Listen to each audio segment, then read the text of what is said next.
Hey everybody, welcome to episode 47 of Qore, presented by the PlayStation Network. I'm your host, Jesse Blaze Snyder. Step into a magical world of castles, fairy folk, and dungeons filled with monsters in sorcery. Embark on an epic quest armed only with your wits and the PlayStation Move controller.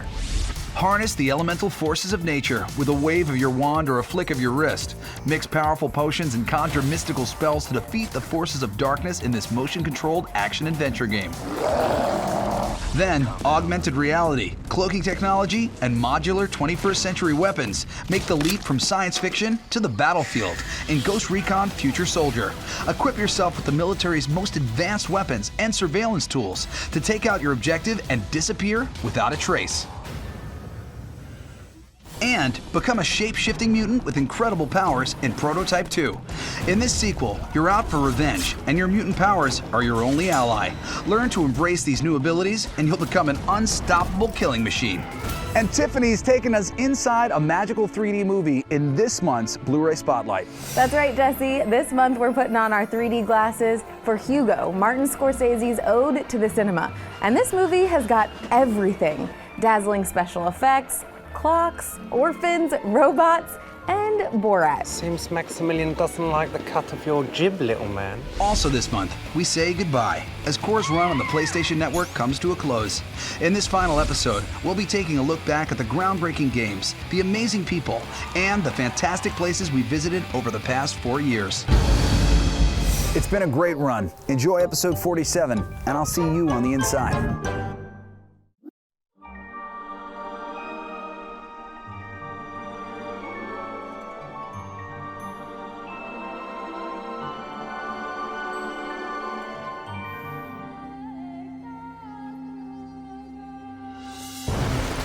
Prepare to enter a world of magical doors, hidden treasures, and enchanted forests where danger lurks around every corner. You're an unwelcome visitor here, and that's not good. The only things that can save you now are your wits and your trusty magic wand in the form of a PlayStation Move controller. I hope you've brushed up on the basic spells, young apprentice, because your casting skills are about to be put to the ultimate test in sorcery. For our first lesson in motion-controlled spellcasting, we turn to a couple of wizards who help conjure up this magical game. So the story of sorcery is a hero's journey. It's the story of a farm kid who wants to be a wizard and then goes out to find a magical universe behind every hidden door. At the beginning of the game, our hero, Finn, is starting off as an apprentice in the tower in the town of Ordale on this beautiful lake. He's talking to his friend and his comrade in arms, Erline, who's a magical talking cat. It sharpens the wits. Of course, that's assuming you have wits to begin with. She jokes around a lot, pokes and prods him because he's trying to be a wizard, but he's only an apprentice. Not bad for an apprentice. Once the game really starts rolling and the story starts moving along, we find that Finn has made a couple of mistakes, opened a couple of doors, and touched a couple of things that he probably shouldn't have. And so with that, the universe starts to crumble around him. Using your PlayStation Move controller, you'll interact with the world and fight off the evil creatures that inhabit it, starting with your first spell, Arcane Bolt. Basically, it's just a bolt of energy you can shoot at enemies, and you use that a lot throughout the entire game, just as your basic combat mechanic. But then you get a bunch of other spells as you go further on.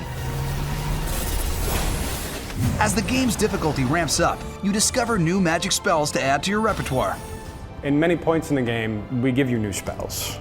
It's the high point of high points, when you grab something new and a new power and be able to figure it out, but we just don't give it to you. You have to figure out how to use it. You get an ice spell, a fire spell, a wind spell, a lightning spell. And what's interesting then is you can take these basic spells and each have their own casting mechanics and then combine them to get combo spells that are even more powerful than the basic ones. Probably one of the most basic combos we have is what we call the 1-2, and that is you use your freeze spell to freeze an enemy, and then you'll do an arcane bolt to shatter them. So in order to be able to switch spells quickly, we actually have a gesture-based selection mechanic. So if I want to pick my freeze spell, my ice spell, I hold down the move button and I do a counterclockwise circle with the controller. So if I wanted to do sort of freeze shatter on an enemy, I would do quick switch, shoot, shoot, shoot, switch back, shatter. A lot of times enemies will be moving in and out of cover and they'll be throwing things at you, and some of them will be rushing you at different times. So a common thing you'll do is start off with firewall, and then you start shooting arcane bolts through it, but those turn into firebolts. When we looked at our motions and what we were using to cast a spell, or to open a door, or to open a chest, we really looked at what came naturally. So for us, that basic bolt cast is like throwing a baseball, chopping a tomahawk. It's a little bit of pinpoint accuracy with a quick wrist move. Outside of combat, the magic wand becomes a powerful tool for discovering hidden rooms, clearing blocked paths, and much more.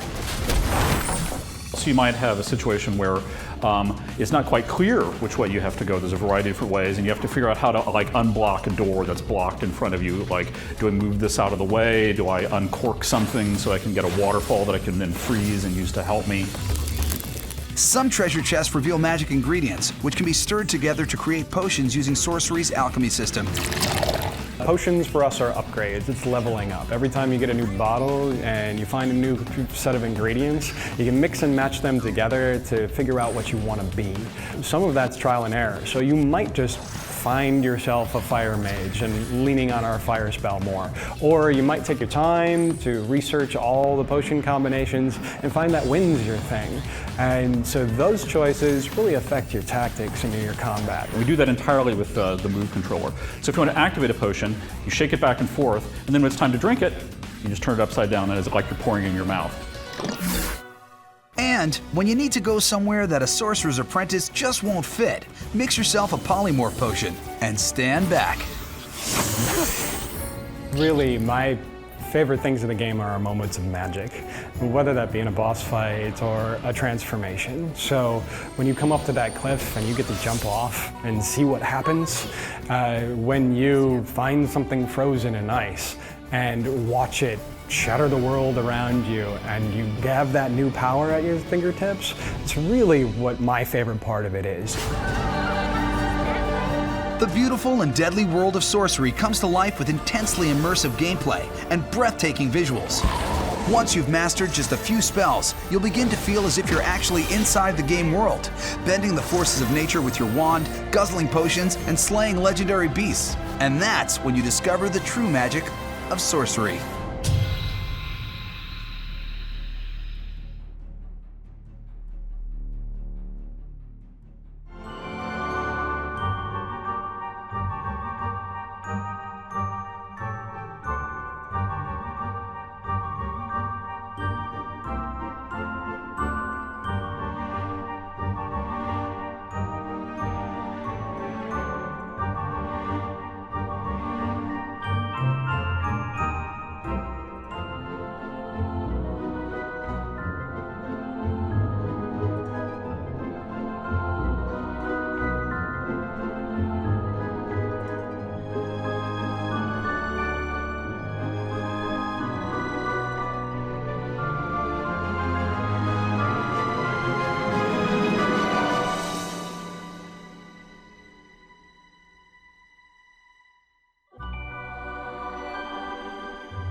The world's deadliest special ops soldiers are the ones you never see or hear. Their identity is classified and their missions are top secret. They are the untraceable ghost of Tom Clancy's Ghost Recon Future Soldier. With unrestricted access to the game's creative director, Tommy Jacob, we set out to gather intel on the Ghost's latest mission. From the story standpoint, the Ghosts are fighting an unknown enemy at this point. They go out, they think that they're going out to break down a weapons ring, and they end up chasing this threat all over the globe. They're going to be in Peshawar, they're going to be in Nigeria, we've got them going into the Arctic. They're going to be traveling all over, so we're really excited to see the range of locations that we're going to take the Ghosts in this game. Don't grab your gear yet, soldier. We still need to fill you in on the basics. So we've made a lot of changes to the core features that we put into the game. We focus a lot on combat. It's a Ghost Recon game, so combat needs to be number one. We have our cover system, is something we're really excited about in this. The way that you move in and out of cover, it's a very elegant system. When the ghosts freeze in position, they will cloak, and then as long as they maintain the slow movement speed, they'll maintain that cloak. I can't tell you how many times I've looked down a path and I thought, that section looks a little straight, and pow, I got shot because it was some guy all cloaked and I never saw it coming. Nice work. So we're really excited about this concept of confidence. So the idea is that if I'm interacting with an objective by myself, it may take 20 seconds or so for me to complete the objective. But if I have my teammates around me, the objective interaction time reduces. And the idea behind that is the character in the world has more focus on what he's doing because he's confident he's not going to get snuck up on by an enemy. It's easier to be a silent killer when you have the weapons and tools of a future soldier at your disposal. Because of authenticity, the importance of authenticity to the Ghost Recon franchise, the weapons themselves are all weapons that are actually available to the military, but where we advance the future aspect of Future Soldier is within the equipment side of things.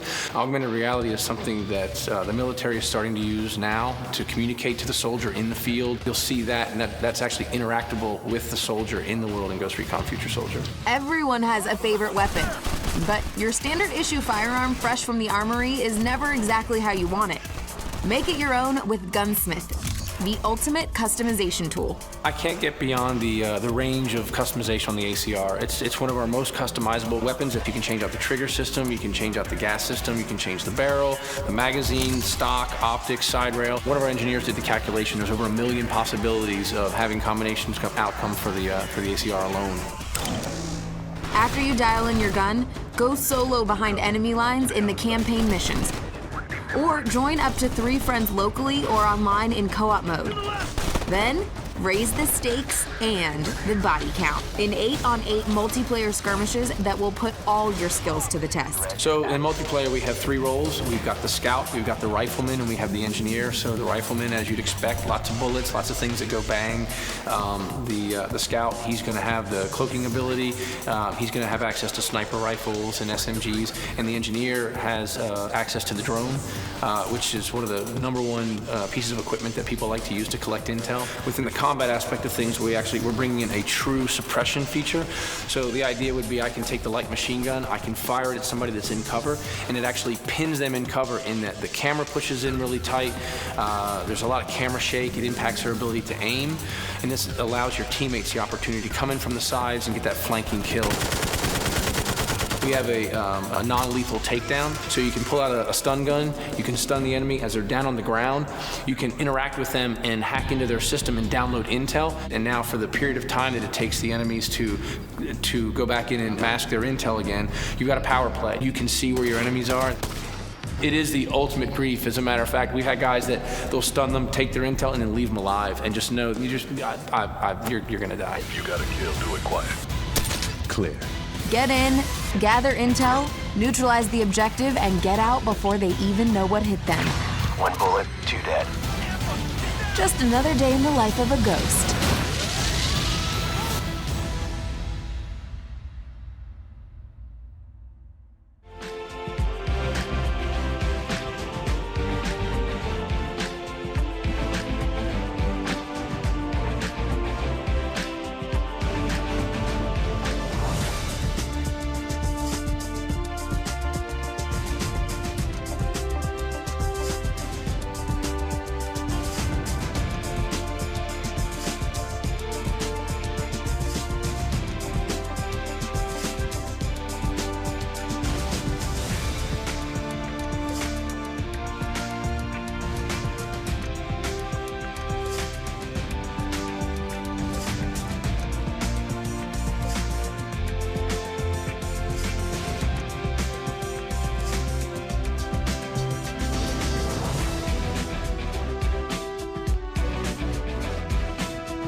You've got superpowers. Nice. Will you be a hero or villain? They say with great power comes great... Yeah, no, forget it. We just want to blow stuff up. And that is the real story of Prototype 2. We talked with the game's infectious designers to learn more. Tell me a bit about Prototype 2. Prototype 2 really picks up where the last game left off. We left with the previous hero, Alex Mercer, in a situation where you didn't really know where he had ended up. You know, he had saved New York City, but had he done it because he wanted to save the people of the city, or had he done it for his own selfish reasons, or had he done it in order to save the virus? 14 months later, a soldier by the name of Sergeant James Heller basically loses his family to the virus outbreak, and he blames Alex Mercer for that. So he comes back, no family, a destroyed New York, and he's basically out for revenge. Alex Mercer! We've got a second outbreak now, and what's happened is it's totally ravaged Manhattan, so it's been sealed off from the rest of the world and become the red zone. Fully infected, tendrils everywhere. It's a war zone between Blackwatch and the infection. But Blackwatch and Gentek need their headquarters somewhere, so they've gone offshore into the green zone, which is really relatively safe and infection-free. And they've taken those that have survived the red zone and put them into the quarantine zone, the yellow zone, which has become overcrowded as shantytown. Civilians there are really guinea pigs for Gentek. In the first game, you could karate kick a helicopter. And we sat around going, okay, how do you top that? What could you possibly do? That's pretty awesome. And that's where things like the tendrils came into place, because they're so amazing in terms of even the physics of them, right? And getting things to stick together and getting them to move in a kind of cool way. We have something called Biobomb in the game where you can infect someone and they become a tendril grenade. So if you throw them or leave them there, they'll explode with tendrils, grab obstacles nearby and pull them in, right, in a crushing blow. Heller can actually dual-wield two powers. So it's take the blade arm that you had in Prototype 1 and the claws and be able to rapidly switch between those. I think that is spectacular in its own. So that for me is really one of the most compelling mutations that exists in Prototype 2. You can use your hammer fist and you can slam the ground, which then bounces all the infected into the air, and then you can follow up with your blades and slice them all in half in that single same motion. And there's something really nice about having that kind of that silky smooth mechanism and ability to combine your ability. Heller is infected, so as he goes further, do his powers become darker and more powerful as well? Yeah, we've really worked hard to make sure that there is a clear, strong progression to the character this time around. And so not only are you getting more powerful as you go through the game, we're making sure that the player is always understanding why they're getting more powerful and what the benefits of those powers are. Oh, hell yeah. But I also have this ability to shapeshift and disappear into the crowd. If you're in the disguised form of a Blackwatch soldier, you don't want to be drawing attention to yourself by pulling out your powers. And so that's where enemy weapons start to come in handy, whether it's an assault rifle or a grenade launcher or a rocket launcher. So if there's a helicopter passing by, you can leap up, you can grab the helicopter, and you can rip the weapons off the side of it, rip the missile launcher off, or take the rocket launcher and go use it as your own sort of personal weapon of mass destruction, which is really pretty awesome. But for me, some of the funnest parts are some of the non-combat powers, like hunting. The ability to kind of echolocate through sonar someone in the world, your target. You feel like a complete predator stalking them. A bit creepy maybe, but a little creepy, but kind of awesome. Oh, yeah, I'm like, yeah. I want to do that. You want to be a stalker, awesome. What are some of your favorite monsters in this game? I think some of my favorite monsters are actually the variants of the main monsters. So you'll have your brawlers, who are your fast attack guys who can do a lot of damage. I think some of the cool monsters are the Goliath, who's this 3-story tall monster who's just going to change the way you have to play the game. So I think that's pretty cool. Prototype 2 is the promise of Prototype 1 really fulfilled, right? It is the only game that is the ultimate power fantasy, and that's not just hyperbole. It is really just a game that is about tearing it up, having a good time, have a bad day at work, have a bad day at school, come home, have a blast. Yeah, nothing cheers us up more than flying off buildings, taking out helicopters, and just wrecking up the city.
Hey everybody. Hey everyone. Hey there, my fellow achievers. 4 years, 47 episodes, hundreds of groundbreaking games, and countless interviews with the talented artists and developers who make the games that we all play.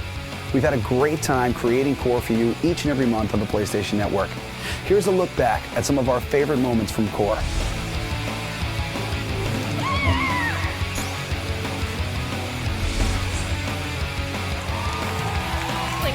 Cover her naughty bits.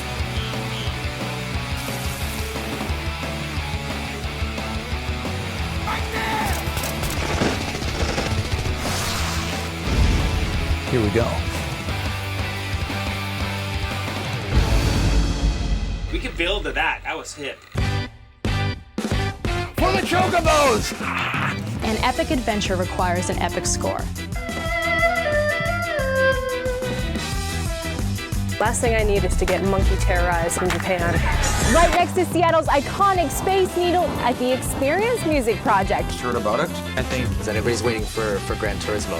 I just really want to punch you a lot. This is gonna end well. This was pretty awesome. One step closer to being a pro. Zombie aliens, I think. They move kind of slow. I don't know. Just like making love. Have we got a Blu-ray spotlight for you this month? Hello from Sin City. We lost Doug. Watch out for those nihilists, all right? Great Scott. I know this is heavy. Is it the apocalypse already? All aboard, because our next stop is a doozy. Can you think of a better way to kick off 2012? Because we can't. Bring it. I'm Audrey, and I'll be right back. Until next time, I'm Tiffany Smith. And this clever girl's out of here. We kind of put everything else through what we call like the Digital Extremes blender. We caught up with one of the Super Suit's master tailors to see if they delivered. We have so many vehicles in Battlefield, there's plenty.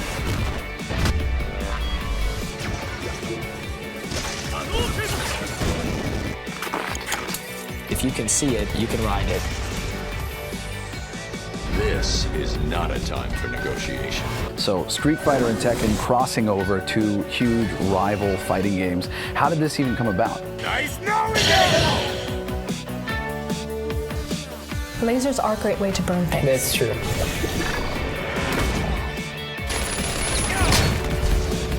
All the noobs are going to be playing with the turrets, destroy them, and you win. Psych out! Captain, we are under attack!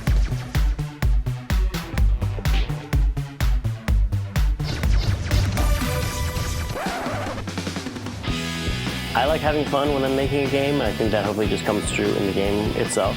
I'll just get right to the ass kicking. Your brain says, that's what you do. The music for Drake's Fortune was really wonderful. What did you want to bring to the sequel? It's nuance that elevates it to a superior art form. If you can bring all those elements together, we can raise the bar. One hard-working leading woman, Amy Hennig. It's another sleepless year for Insomniac Games. There's so many options for people in terms of how you make games and what you're going to make. I think it's still the Wild West. Before we go, we just want to take a minute to thank everybody who has helped to make Qore possible over the years, past and present. And especially want to thank you for downloading and watching our show each and every month. We'd be nothing without you. I'll see you on the inside.